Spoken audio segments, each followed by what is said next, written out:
Top 10 safest fragrances to blind buy for men. Now, when it comes to fragrances, a lot of them can be edgy and dark and daring and mysterious and all of these other attributes. But of course, on occasion, we encounter fragrances that are really accessible, really simple, really easy to wear. And that doesn't necessarily connote simplicity. A lot of times there is complexity, even in some of the more simple smelling fragrances. Of course, you have to be a perfumer to really know behind the scenes and how many ingredients go into them and how complex a formula actually is. But these are all easy and super safe blind buys for men, and a lot of these can be found discounted online. So I'm excited to share this list with you in just a moment, so make sure to stay tuned.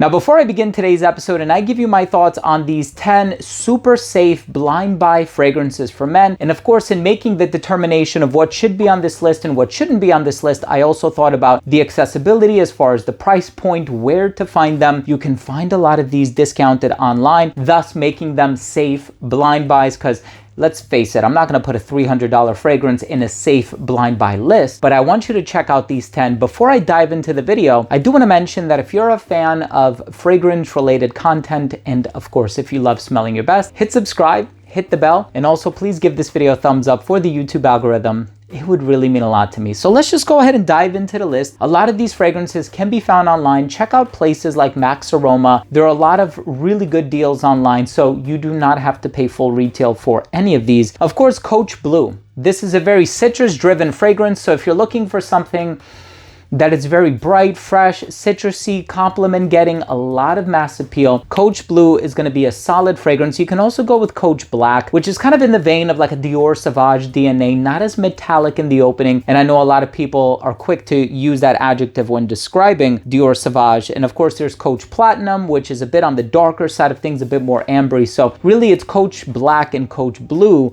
that are the safest ones to wear. And given the affordability and the fact that you can find them at a discounted price online, that makes them even safer blind buys. And normally I don't recommend blind buys, but some people, they just want to pick up a fragrance either as a gift for somebody else, so they want to know what is going to be safe and mass appealing. Another one that I would add to that list is Legend by Montblanc. So you know the narrative behind this one. People say this smells like Fierce by Abercrombie & Fitch. This fragrance also has a lot of aromatic lavender, so that's kind of what warrants the comparisons to Fierce. I would even dare say that this is safer than Explorer. Explorer has that fruity chypre, Credaventis DNA, and I personally love Explorer. I prefer Explorer over Legend, but I think Legend is the one that ultimately has the safest DNA. Of course, we also have Bleu de Chanel. I have never encountered anybody who dislikes this fragrance. Sure, a lot of people might say it's been around a long time, or it's boring, or I smell it on too many people, but I've never encountered anybody who said that they have an aversion to this fragrance, right? It's a very easygoing, great for the office, mass appealing fragrance with grapefruit and incense, very professional. We also have this one, Emir Al Sahara by Sterling Perfumes, or Sterling Parfum. So this one, great citrus heavy fragrance, kind of reminds me of Versace Pour Homme. And given the fact that I just said that, let's also bring out Versace Pour Homme. Very easy to wear, very grab and go, mass appealing Swiss Army knife type of a fragrance. Of course, people say this kind of reminds them of dryer sheets. There are some clean white floral ingredients in the heart, but ultimately it's a very easygoing, mass appealing DNA.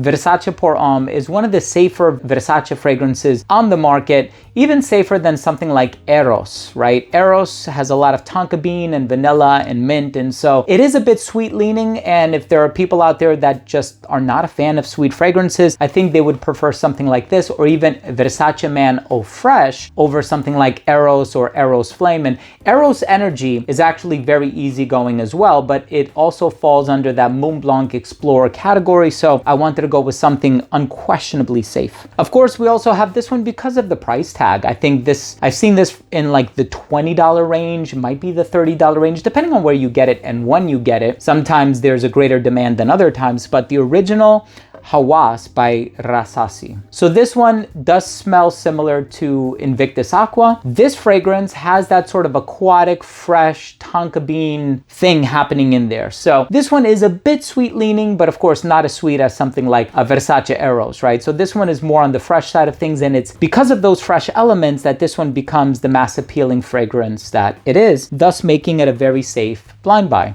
Dolce & Gabbana Light Blue. Incredibly safe, salty, aquatic. Some people would even say Dolce & Gabbana Pour Homme is another safe fragrance, and I would agree. I think there's something about light blue, however, that makes it incredibly safe, super mass appealing, very easy to wear. And then in the number 3 spot, we're talking about the more recent formulations of Dior Homme. Of course, if we go way back in the day when Olivier Polge composed Dior Homme, we're talking about the iris, and you know, the iris thing was a very sort of a gender bender thing because it's a floral ingredient, but it's marketed for men. Some people loved it, myself included. A lot of people were not crazy about it. Now the new formulation of Dior Homme, very citrus leaning, and so this one is very safe, very easy to wear. Of course, there are still some clean floral attributes in the heart, but nothing as explicit as the iris that was found in its predecessor. Now here's a bit of a curveball, I suppose. This next one I paid next to nothing for. I mean, if you look online, you'll see it's going for a really good price. At least last time I checked. I hope I am not shooting myself in the foot and all of a sudden it was discontinued last night and the prices are being hiked up, because that does happen to me on occasion, just my luck. But Nautica Life. This is a fresh aquatic cheapie. Kind of boring, nothing super special happening about it, but it does have a mass appealing DNA. I could have included Nautica Voyage. I don't know if you're tired of seeing Nautica Voyage, but I suppose if you're tired of seeing that, you might also be tired of seeing this and this. But Nautica Life, I just wanted to throw something different into the list, especially if you see this at like a TJ Maxx or a Winners, depending on where you live. I think this is a really safe formula, not anything that is going to offend, and given the price and the affordability of it, it's a no-brainer. But in the number 1 spot, so this is a brand new fragrance, right? This one, very easygoing, very mass appealing. It has pineapple, but thankfully it doesn't smell like Creed's Aventus. That might be a good thing or a bad thing for you, depending on whether or not you like Aventus. But I mean, in terms of originality, it's a good thing that it doesn't smell like Aventus. It has clary sage. It has a lot of aromatic ingredients. I think there's even vetiver in here, but it doesn't smell overly grassy or earthy or anything like that. And this one is just going in a really mass appealing, compliment getting direction. And I figured, let me put this one in the number 1 spot because it's brand new. And people might be interested in picking up something that not everybody else is wearing. You know, if you buy Bleu de Chanel, yeah, a lot of people are going to smell like you. If you buy Montblanc Legend, a lot of people are going to smell like you. This next one though, very fresh, very mass appealing, by Ralph Lauren. It's called Polo 67. So let me know, have you tried any of these? What are your safest blind buys? Better yet, what has been the best blind buy that you've ever purchased? I would love to hear from you. Drop your comment down below. As somebody who blind buys a lot, I would really like to hear what you think, yeah, is your safest blind buy. And ultimately, even though blind buying is something that I don't recommend, yeah, there come times when we are kind of in a crunch and it's the last minute and we want to buy a gift for somebody, and this is the only thing that we can think to do. You know, we go online and we hope it gets here in time, and sometimes Amazon has it and it's like 2-day delivery or whatever. So let me know, drop your comment down below. I hope you enjoyed this video. If you did, please do consider supporting the channel by clicking subscribe, hitting the bell, and giving this video a thumbs up for the algorithm. It would really mean a lot to me. So thanks again for watching. I love you all, and we'll see you tomorrow with a new episode. Bye.